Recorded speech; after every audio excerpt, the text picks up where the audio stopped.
கிறிஸ்துவுக்குள் பிரியமானவர்களே, மணவாளனை சந்திக்க ஆயத்தமாகுவோம் என்ற நிகழ்ச்சிக்கு உங்களை அன்புடன் வரவேற்கிறோம். பிரியமானவர்களே, இயேசு கிறிஸ்துவின் பிறப்பை நினைத்து கொண்டாடி கொண்டு வருகிற இந்நாட்களில் இயேசுவின் பிறப்பு முதலில் வேதாகமத்திலே பழைய ஏற்பாட்டில் எங்கே வைத்து சொல்லப்பட்டது, யாருக்கு சொல்லப்பட்டது என்பதை தெரிந்து கொண்டால் பிதாவாகிய தேவன் மனிதர்களாகிய நம்மேல் வைத்த அன்பு எத்தனை அதிகம், எவ்வளவு ஆச்சரியம் என்பதை புரிந்து கொண்டு இயேசுவின் இரத்தத்தால் மீட்கப்பட்ட நாமும் அவரை நம் முழு இருதயத்தோடும் முழு ஆத்மாவோடும் நேசிப்பதற்கு இந்த காரியங்கள் பிரயோஜனமாய் இருக்கும் என்று கர்த்தருக்குள் விசுவாசிக்கிறேன். பிரியமானவர்களே, தேவன் மனுஷனை அவருடைய சாயலாகவும் அவருடைய ரூபத்தின்படியேயும் உண்டாக்கினார். இப்படி தேவனுடைய சாயலாக சிருஷ்டிக்கப்பட்ட மனுஷன் தேவனுடைய வார்த்தைக்கு கீழ்ப்படியாமல் பிசாசுடைய வார்த்தைக்கு கீழ்ப்படிந்து விட்டபடியால் மனிதன் தேவனை விட்டு பிரிந்து போனான். தேவன் மனிதனுக்குள் வைத்து உண்டாக்கின அனைத்து மகிமையையும் ஆளுகையையும் ஆளுமையையும் இழந்து போனான். ஆவியிலும் ஆத்மாவிலும் சரீரத்திலும் மரணமடைந்தான்.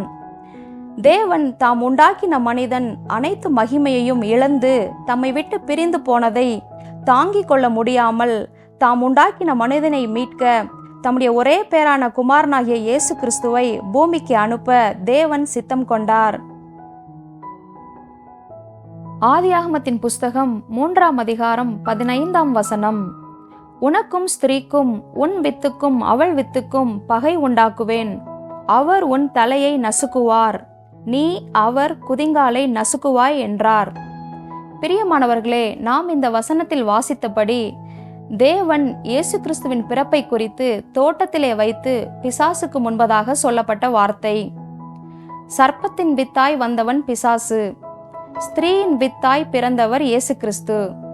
சர்ப்பத்தின் வித்தாய் வந்த பிசாசுக்கும் ஸ்திரீயின் வித்தாய் பிறப்பவராகிய இயேசு கிறிஸ்துவுக்கும் பகையை உண்டாக்குவேன். இயேசு பிசாசின் தலையை நசுக்குவார் என்று தேவன் தோட்டத்திலே பிசாசுக்கு முன்பதாக சவாலாய் சொல்லப்பட்ட வார்த்தை. நம்முடைய தேவனாகிய கர்த்தர் சொன்னபடியே ஏறக்குறைய 4000 ஆண்டுகளுக்கு பின் காலம் நிறைவேறின போது ஸ்திரீயின் வித்தாய் இயேசு கிறிஸ்து இந்த பூமியில் பிறந்தார். வார்த்தையான தேவன் மாம்சத்திலே வெளிப்பட்டார். இழந்து போனதை தேடவும் இரட்சிக்கவுமே மனுஷகுமாரன் வந்திருக்கிறார் என்று லூக்கா 19ஆம் அதிகாரம் 10ஆம் வசனத்திலே சொல்லப்பட்டிருக்கிறபடி அன்றைக்கு தோட்டத்திலே மனுஷன் எதையெல்லாம் இழந்து போனானோ அத்தனையும் மீட்டு தரும்படி தேவன் தம்முடைய ஒரே பேரான குமாரனை பூமிக்கு அனுப்பினார். இயேசுவின் பிறப்பை தடுக்க பிசாசு செய்த சதித்திட்டங்கள். பிரியமானவர்களே, அவர் உன் தலையை நசுக்குவார், அதாவது இயேசு கிறிஸ்து பிசாசின் தலையை நசுக்குவார் என்ற வார்த்தையை பிசாசு கேட்டவுடனே எப்படியாவது ஸ்திரீயின் வித்தாய் பிறப்பவரை கொலை செய்ய வேண்டும் அல்லது பிறக்க விடாமல் தடை செய்ய வேண்டும் என்று சொல்லி ஏறக்குறைய 4000 ஆண்டுகளாய் வகை பார்த்து கொண்டே இருந்தான். இதிலே ஆவியானவர் எனக்கு உணர்த்தின சில பிசாசின் சதித்திட்டங்களை வேதத்திலிருந்து காண்பித்து கொடுக்க விரும்புகிறேன். முதல் 2000 வருடங்கள் ஆதாமும் ஏவாளும் காயினையும் அவனுடைய சகோதரனாகிய ஆபேலையும் பெற்றார்கள். தேவன் ஆபேலை தமக்கென்று தெரிந்து கொண்டார். உடனே பிசாசு தேவ திட்டத்தை புரிந்து கொண்டபடியால் காயின் பிசாசினால் ஏவப்பட்டு ஆபேலை கொலை செய்து போடுகிறான். பின்பு தேவன் ஆபேலுக்கு பதிலாக சேத்தை கொடுத்தார். சேத் சந்ததியிலிருந்து நோவா என்ற ஒரு மனிதன் நீதிமானாய் வாழ்ந்தது நிமித்தம் ஜலப்பிரளயத்தினால் உண்டான நியாய தீர்ப்புக்கு தப்பி பேழைக்குள் குடும்பமாய் காக்கப்படுகிறார்கள். நோவாவின் சந்ததியிலிருந்து சேமை கர்த்தர் தமக்கென்று தெரிந்து கொண்டார். சேம் சந்ததியில் இருந்து ஆபிரகாமை அழைத்து ஆசீர்வதித்து தமக்கென்று கர்த்தர் தெரிந்து கொண்டார். அடுத்த 2000 ஆண்டுகள் ஆபிரகாம் ஈசாக்கை பெற்றார். ஈசாக்கு யாக்கோபை பெற்றார். தேவன் யாக்கோபை ஆசீர்வதித்து இஸ்ரவேலாய் மாற்றி இஸ்ரவேலுக்கு பிறந்த 12 ஆண் பிள்ளைகளையும் 12 கோத்திரங்கள் ஆகும்படி கர்த்தர் செய்தார். யாக்கோபு மரிப்பதற்கு முன் தன் குமாரரை அழைத்து, நீங்கள் கூடி வாருங்கள், கடைசி நாட்களில் உங்களுக்கு நேரிடும் காரியங்களை அறிவிப்பேன் என்று சொல்லி ஒவ்வொரு கோத்திர பிதாக்களுக்கும் இனி சம்பவிக்க போகிற காரியங்களை குறித்து பேசுகிறார். அப்பொழுது யாக்கோபு தனது 4வது மகனாகிய யூதாவை குறித்து சொல்லும் போது, சமாதான கர்த்தர் வருமளவும் செங்கோல் யூதாவை விட்டு நீங்குவதும் இல்லை என்று யாக்கோபு யூதாவை குறித்து சொன்ன தீர்க்கதரிசன வார்த்தையை பிசாசு கேட்டுவிட்டான். ஆதாம் தொடங்கி ஆபிரகாம் வரைக்கும் ஸ்திரீயின் வித்தாய் பிறப்பவர் யார் என்று தெரியாமல் தத்தளித்து கொண்டிருந்த பிசாசுக்கு இப்பொழுது புரிந்துவிட்டது. ஸ்திரீயின் வித்தாய் பிறப்பவராகிய இயேசு யூதா கோத்திரத்தில் இருந்துதான் பிறப்பார் என்பது நன்றாய் தெரிந்துவிட்டது. இப்பொழுது பிசாசுடைய முழு கவனமும் யூதா கோத்திரத்தின் மேல் திருப்பப்படுகிறது. யூதா கோத்திரம் என்ற ஒரு கோத்திரமே இருக்கக்கூடாது. யூதா சந்ததியின் ஆளுகையும் மற்றும் யூதாவில் இருந்து சமாதான கர்த்தர் பிறந்துவிடக்கூடாது என்று சொல்லி பிசாசு இரவும் பகலும் அயராது உழைக்கிறான். ஆபிரகாம் தொடங்கி இயேசு கிறிஸ்துவின் பிறப்பு வரைக்கும் 42 தலைமுறைகள் கடந்து போயிருக்கின்றன. இந்த 42 தலைமுறைகளுக்குள் உள்ள யூதா கோத்திரத்திலிருந்து யூதருக்கு ராஜாவாய் இயேசு பிறந்துவிடக் கூடாது, எப்படியாவது யூதா சந்ததியை அழித்துவிட வேண்டும் என்று சொல்லி பிசாசு மிகவும் பிரயாசப்படுகிறான். பிசாசின் சதி திட்டத்திலிருந்து யூதா கோத்திரம் எப்படி காக்கப்படுகிறது என்பதை பார்ப்போம். 1 நாளாகமத்தின் புஸ்தகம் 2ஆம் அதிகாரம் 3ஆம் வசனம் தொடங்கி 16ஆம் வசனம் வரைக்கும் வாசிக்கும் போது இங்கே யூதா தொடங்கி தாவீது ராஜா வரைக்கும் உள்ள சந்ததிகளை குறித்து பார்க்க முடியும். 4வது கோத்திர பிதாவாகிய யூதாவுக்கு 3 பிள்ளைகள், ஏர், ஓனான், சேலா என்று 3 பேர். யூதா தன் மூத்த மகனாகிய ஏர் என்பவனுக்கு தாமார் என்னும் பேருள்ள ஒரு பெண்ணை திருமணம் செய்து வைக்கிறார். ஆனால் யூதாவின் மூத்த மகனாகிய ஏர் கர்த்தரின் பார்வைக்கு பொல்லாதவனாய் இருந்ததினால் கர்த்தர் அவனை அழித்து போட்டார்.